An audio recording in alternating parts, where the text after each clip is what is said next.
కర్కాటక రాశి వారికి గ్రహస్థితి మిశ్రమంగా ఉన్నది. ప్రత్యేకించి గత వారం మాదిరిగానే ఈ వారంలో కూడా కుజ చంద్రుల యొక్క ఆనుకూల్యత మాత్రమే ఉన్నది. తృతీయ స్థానమందు ఉన్న కుజుడు చంద్రుడు ఈ రెండు గ్రహాలు బలవత్తరమైనటువంటి గ్రహాలు గోచారవశాత్తు. మరి మిగతా గ్రహస్థితితో అటు జన్మ రవి యొక్క దోషము, జన్మ బుధుడు, వ్యయస్థాన స్థిత గురు శుక్రుడు, అలాగే అష్టమ రాహువు, వక్రించినటువంటి శనేశ్వరుడు, ఇవి కొంత భారంగా మారుతూ ఉంటుంది గ్రహస్థితి. అమ్మయ్య మనం ఈ సమస్య నుండి బయటపడిపోయాం అని వదిలేసినటువంటి విషయాలలో పునర్చర్చ జరుగుతూ ఉండడం.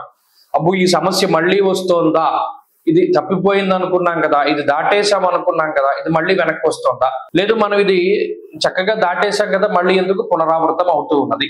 ఇది ఎక్కువగా వచ్చేటువంటి ఆలోచన కర్కాటక రాశి వారు. కుజుడు మానసిక ధైర్యాన్ని ఇస్తాడు. ఇష్టసిద్ధి సదారోగ్య అన్నారు. ఇక్కడ ఆరోగ్యాన్ని ఇస్తూ ఇష్టమైనటువంటి వాటిని కూడా మీకు ప్రసాదించేటువంటి గ్రహం కుజుడు. అయితే ఇక్కడ అష్టమంలో ఉన్నటువంటి రాహువు గాని, వక్రించిన శని గాని, జన్మ రవి యొక్క దోషం గాని ఏం చేస్తుంది, ఆలోచనలు బాగా వస్తాయి.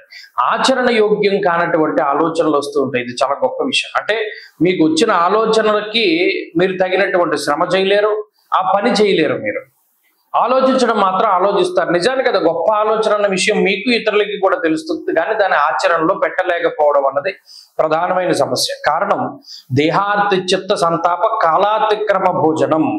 ఇక్కడ జన్మరాశి స్థిత గ్రహాలు ఏం చెప్తున్నాయి, అనవసరమైనటువంటి పనులకి ఎక్కువ సమయాన్ని వెచ్చిస్తూ అవసరమైనటువంటి పనులకి తక్కువ సమయాన్ని వెచ్చిస్తారు. అందువల్ల ఉపయోగపడేటువంటి పనులు ముందుకు సాగనటువంటి పరిస్థితులు ఏర్పడతాయి.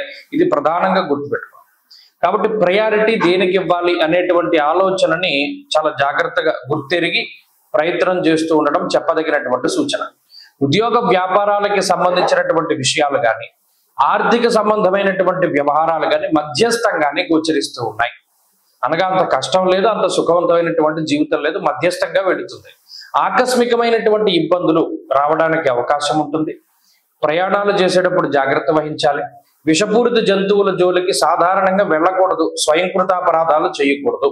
ఇవి ప్రధానంగా గుర్తుపెట్టుకుంటూ ప్రతిరోజు అమ్మవారి యొక్క ఆరాధన, దేవీ ఖడ్గమాల స్తోత్రాన్ని పఠిస్తూ ముందుకు వెళుతూ ఉండడం చెప్పదగినటువంటి సూచన.